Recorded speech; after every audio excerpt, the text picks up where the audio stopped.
दोस्तों UPSC, EPFO, APFC exam की notification आने के बाद आप में से हर एक बच्चे ने अब इस एग्जाम की सीरियस प्रिपरेशन स्टार्ट कर दी है। कोई बच्चा कोर्स के थ्रू प्रिपेयर करना चाहता है और कोई बच्चा सेल्फ स्टडी के थ्रू प्रिपेयर करना चाहता है। दोस्तों मेरे according self study is the best mode of preparation, क्योंकि यहाँ पर अगर आप कोर्स के थ्रू भी पढ़ रहे हैं तो भी आपको पढ़ना तो खुद से ही है। कोर्स में आपको सिर्फ मटेरियल एक जगह पे मिल जाएगा, बट उस मटेरियल को कवर करना आपकी जिम्मेदारी है। तो यहाँ पर अगर कोई बच्चा सिर्फ सेल्फ स्टडी से प्रिपेयर करने के बारे में सोच रहा है तो इस वीडियो में मैं आप लोगों को बताना चाहूँगा भाई कौन से ऐसे सोर्सेज हैं, कौन सी ऐसी वेबसाइट है या कौन से ऐसे रिसोर्सेज हैं जिनको फॉलो करके आप सेल्फ स्टडी के थ्रू एपीएफसी एग्जाम की तैयारी कर सकते हैं। एंड दोस्तों जो बच्चे कोर्स के थ्रू इस एग्जाम को प्रिपेयर करना चाहते हैं उनको मैं एंड में ही बताऊंगा कि कौन कौन से कोर्स आपके लिए अवेलेबल हैं और आपको कैसे कोर्स को चूज करना चाहिए। तो वीडियो आप सभी बच्चों के लिए बहुत इंपॉर्टेंट है। यहाँ पर आप लोगों को क्लैरिटी मिलने वाली है कि भाई what should be my resources for APFC exam preparation.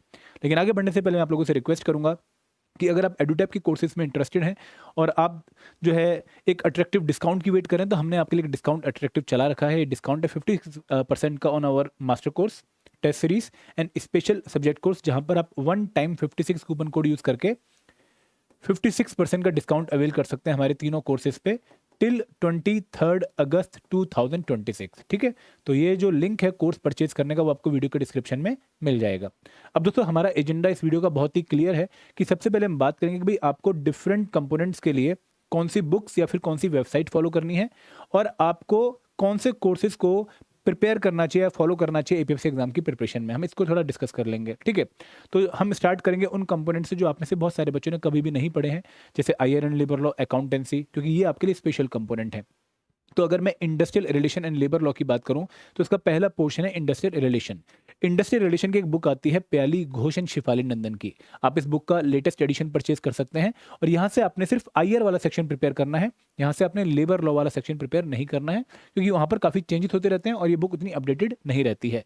तो Pyali Ghosh and Shifali Nandan will be the source for preparing the IR component for APFC examination. अगर आप पिछले कुछ ने सालों के पेपर देखेंगे 2023 के, 2025 के, 2021 के ईओयू के, आईपीएफसी के, तो लगभग क्वेश्चन आपके इस बुक से सॉल्व हो रहे हैं फॉर द कंपोनेंट आईआर।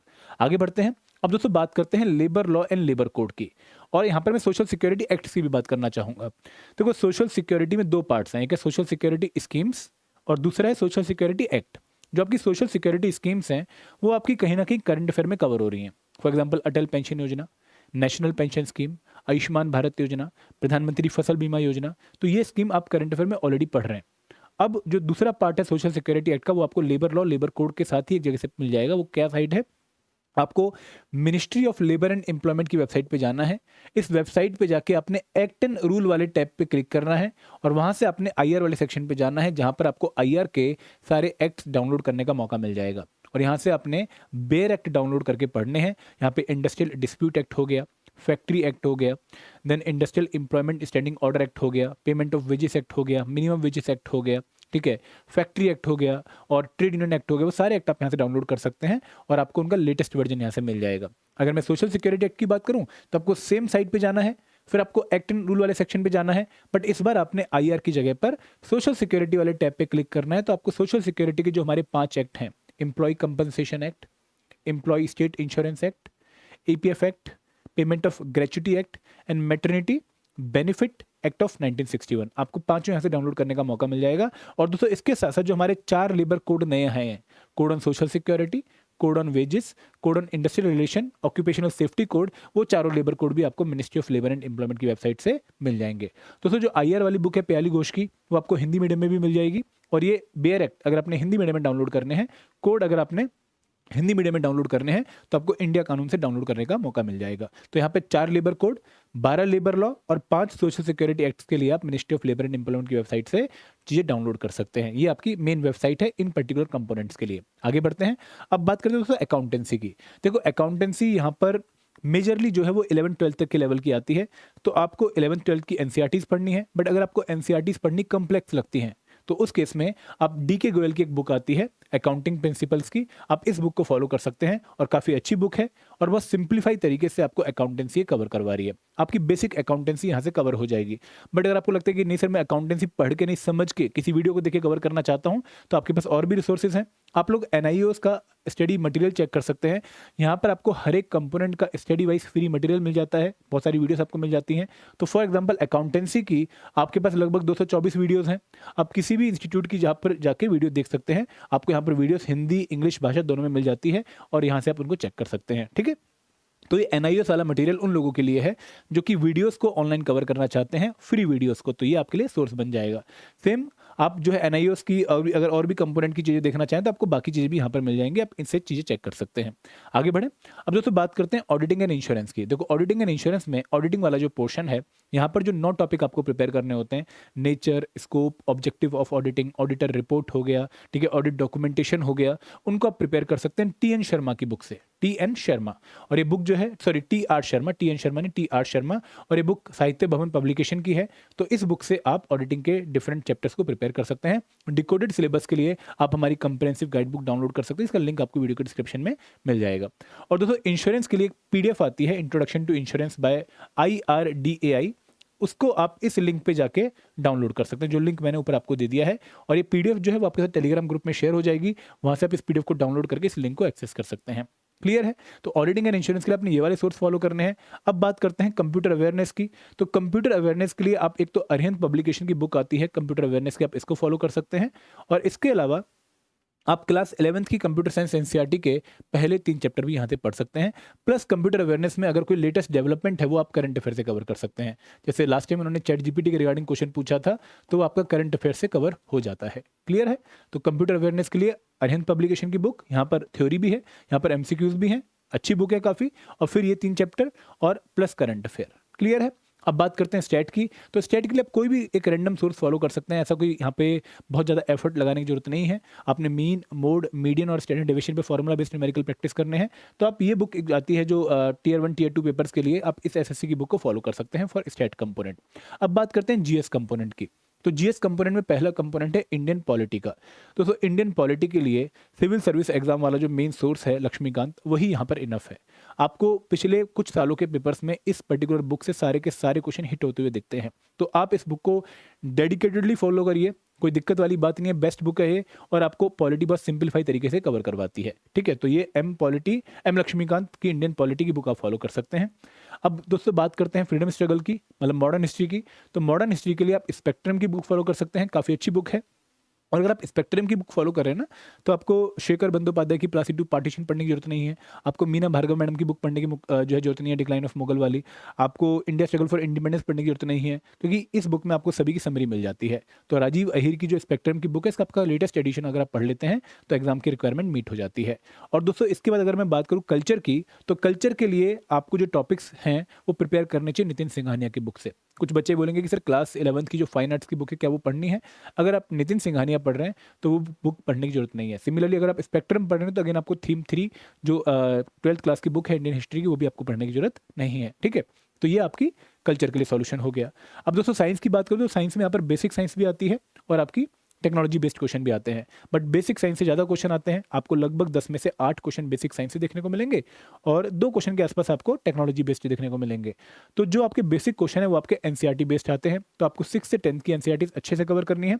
कुछ पर्टिकुलर टॉपिक कई बार 11-12th की NCERT के आ जाते हैं, बट बहुत बड़ा स्कोप हो जाता है वो, तो 6 से 10th की NCERT से आपके मेजोरिटी क्वेश्चन सॉल्व हो जाएंगे।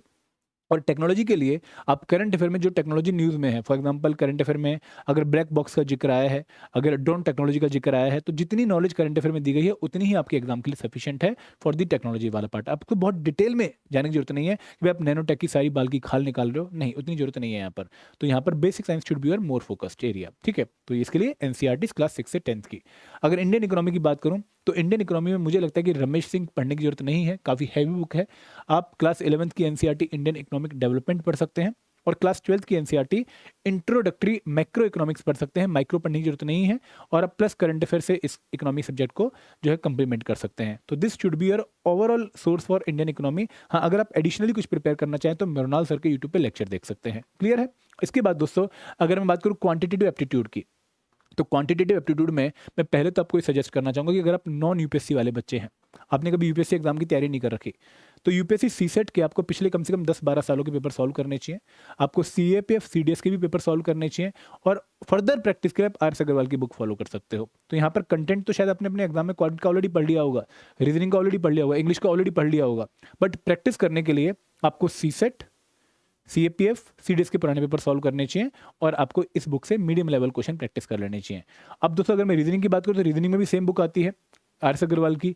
बट यहाँ पर भी अगर आप नॉन यूपीएससी वाले बच्चे हैं तो आपको सीसेट, सीएपीएफ, सीडीएससी रीजनिंग के क्वेश्चन प्रैक्टिस करके यहाँ से प्रैक्टिस फर्दर करनी चाहिए। अगर मैं इंग्लिश की बात करूँ तो इंग्लिश में आप नीतू मैम की बुक फॉलो कर सकते हैं, आप जो है ब्लैक बुक फॉलो कर सकते हैं, आप कोई और बुक फॉलो करें जनरल इंग्लिश की वो भी फॉलो कर सकते हैं। बट मेरे हिसाब से एसपी बख्शी की बुक काफ़ी अच्छी है, जिसको काफ़ी बच्चे फॉलो कर चुके हैं, आप भी इस बुक को फॉलो कर सकते हो। और इंग्लिश के लिए अगर आप यूपीएससी वाले हो तो भी आपको इस बुक को फॉलो करना है, अगर आप नॉन यूपीएससी वाले हो तो भी आपको इस बुक को फॉलो करना है, क्योंकि यूपीएससी सीसेट एग्जामिनेशन में जो इंग्लिश आती है वो काफ़ी डिफरेंट है एपीएफसी एग्जाम के रिक्वायरमेंट से। अब दोस्तों आगे बढ़ते हैं और बात करते हैं एक और इंपॉर्टेंट कंपोनेंट की, जो है करंट अफेयर। देखो करंट अफेयर में पहले तो आपको 6 महीने के करंट अफेयर पढ़ने हैं, और यहाँ पर अगर आपको लगता है कि भाई मैं न्यूज़पेपर डेली पढ़ता हूँ, मुझे आदत है, तो आप एक जो है न्यूज़पेपर पकड़ के उसको आधा घंटा पढ़ सकते हैं, उससे ज़्यादा टाइम मत दीजिएगा। और एडिटोरियल पढ़ने की जरूरत नहीं है, आप द हिंदू या इंडियन एक्सप्रेस में से कोई भी एक न्यूज़पेपर पिक कर लीजिए, half an hour more than enough है। और आप कोई भी एक करंट अफेयर मैगजीन, दृष्टि आईएएस की, विजन आईएएस की, हमारी कोई भी एक मैगजीन पिक कर लीजिए और जून 2026 से उसको कवर करना शुरू कर दीजिए। दोस्तों करंट अफेयर पढ़ना बहुत जरूरी है, क्योंकि एग्जाम में काफ़ी क्वेश्चन यहाँ से आते हैं, और इसका आपको इनडायरेक्ट जो है वेटेज भी देखने को मिलेगा इन कंपोनेंट्स लाइक पॉलिटी और साइंस। तो करंट अफेयर लगभग आपको 50 मार्क्स का एडवांटेज देता है एग्जामिनेशन में। बट यहाँ पर दिक्कत क्या है कि भाई बहुत वाइड स्कोप है, तो आपने कोशिश ये करनी है कि आप डेली 1 घंटा करंट अफेयर को पक्का दें। अब दोस्तों यहाँ पे मैं आपको एक सजेशन और देना चाहूँगा कि जो भी आप सोर्स फॉलो कर रहे हैं उस सोर्स पे टिक जाएं। कोशिश ये करें कि भाई उसी सोर्स को बार बार पढ़ें, बार बार रिवाइज करें, क्योंकि यहाँ पर एग्जाम प्रिपरेशन में एक सोर्स ही 10 बार पढ़ना चाहिए, ना कि एक कंपोनेंट के 10 अलग अलग सोर्स पढ़ने चाहिए। एग्जाम में पेपर देते टाइम आपके माइंड में क्लियर कट इमेज बनी चाहिए कि अच्छा ये मैंने वहाँ पर पढ़ा था। वो कब होगा? जब आपने मल्टीपल टाइम एक सोर्स को पढ़ा हुआ है।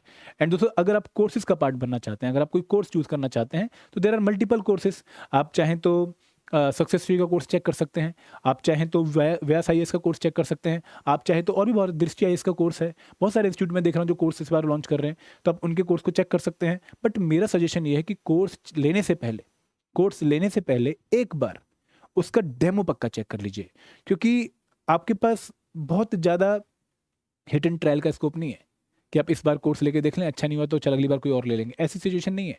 बार बार मौके नहीं आते हैं, एक ही बार एग्जाम का मौका मिलता है क्वालिफाई करने का। तो आप एक बार डेमो चेक कर लें, उनके मेंटर से बात कर लें। अगर आपको बात करके अपनी फ्रीक्वेंसी मैच होती हुई दिखती है, आपको लगता है कि यार इनका कोर्स एग्जाम की रिक्वायरमेंट मीट कर रहा है, तो आप उस कोर्स में एनरोल कर सकते हैं। अगर आपको मेरे कोर्स का डेमो लेना है तो वीडियो के नीचे लिंक है, आप ₹1 पे करके हमारे मेन मास्टर कोर्स का 48 घंटे का डेमो ले सकते हैं, और फिर उसके बेसिस पे आप चेक कर सकते हैं कि भाई हमने किस तरीके से डिफरेंट कंपोनेंट्स को एपीएफसी एग्जाम के लिए कवर किया है, क्या सही तरीके से कवर किया है, आपको चेक मिल जाएगा, और फिर आप हमारे कोर्स का पार्ट बन सकते हैं। सेम चीज़ें आपको बाकी एग्जाम जो है इंस्टीट्यूट का भी करनी चाहिए, क्योंकि डेमो से आपको क्लैरिटी मिलती है कि भाई कोर्स मेरे लिए सही है या नहीं है। तो अगर आप मेरे कोर्स का डेमो लेना चाहते हैं तो वीडियो के डिस्क्रिप्शन में लिंक है, आप जाकर अभी कोर्स चेक करें। तो मैं आपको एक बात और बोलना चाहूँगा कि कोर्स सिलेक्शन की गारंटी नहीं देता। अगर कोई इंस्टीट्यूट आपको ये बोला कि भाई मेरे कोर्स पढ़ के आपकी सिलेक्शन हो जाएगी, तो मुझे नहीं लगता कि वो सही बात कर रहा है। और मैं भी आपको ये नहीं कहूँगा कि भाई कोर्स पढ़ने से आपकी सिलेक्शन हो जाएगी या कोर्स लेने से आपकी सिलेक्शन हो जाएगी। कोर्स पढ़ने से, उसे अच्छे से कवर करने से आप एग्जाम में कॉन्फिडेंटली जाओगे और एक अच्छी अप्रोच के साथ एग्जाम को दोगे। इससे आपके सिलेक्शन के चांसेस डेफिनेटली इंप्रूव होंगे। बट क्या इसी से सिलेक्शन होगी? नहीं, आपको अपने एंड पे बहुत मेहनत करनी पड़ेगी, कंसिस्टेंसी के साथ मेहनत करनी पड़ेगी, कोर्स को चाटना पड़ेगा अच्छे से, मतलब कवर करना पड़ेगा एंड टू एंड, तब जाकर आप उस नॉलेज को अप्लाई करके एग्जाम में सिलेक्शन ले सकते हो। तो यहाँ पर एप्लीकेशन आनी बहुत जरूरी है, जो भी चीज़ें आप पढ़ रहे हो। तो उसके लिए कंसेप्चुअल क्लैरिटी पे फोकस करिएगा। जितना आपका माइंड वाइड सोचेगा, उतना एग्जाम में क्वेश्चंस को जो है स्कोर करने का ऑप्शन जो है बढ़ जाएगा। तो इसलिए मैं आपसे रिक्वेस्ट यही करूँगा कि कोर्स 20% हेल्प करेगा, 80% सेल्फ स्टडी। आप किस तरीके से कंटेंट को कंज्यूम कर रहे हो, अगर वो आप ढंग से कंज्यूम कर रहे हो, आप एसिमुलेट कर पा रहे हो चीज़ों को, आप यूज़ कर पा रहे हो चीज़ों को, क्वेश्चन को सॉल्व करने में, then that course is good for you, और आपकी अप्रोच भी सही है। तो आप इसी स्ट्रेटेजी के साथ एग्जाम को अप्रोच करिए। ये सोर्सेज मैंने आप लोगों को बता दिए हैं, बट अगर आप मेरे कोर्स का पार्ट बनने वाले हैं तो आपको ये सोर्सेज फॉलो नहीं करने, क्योंकि इन्हीं सोर्सेज की मदद से हमने अपना कोर्स बनाया है। तो you should not follow this courses, आपको टेंशन नहीं लेनी है, आप फिर मेरे कोर्स को डेडिकेटेडली कवर करिए। और दोस्तों यहाँ पर हमारे कोर्सेज में आपके लिए एक स्पेशल डिस्काउंट भी है। आप 1 टाइम 56 कूपन कोड यूज़ करके हमारे मेन कोर्सेज पे 56% का डिस्काउंट ले सकते हैं 23 अगस्त तक। तो ये अगर आपने ऑफर चूज करना है तो लिंक अगेन आपको वीडियो के डिस्क्रिप्शन में मिल जाएगा। So this is all from my side. Thank you very much. जय हिंद, जय भारत।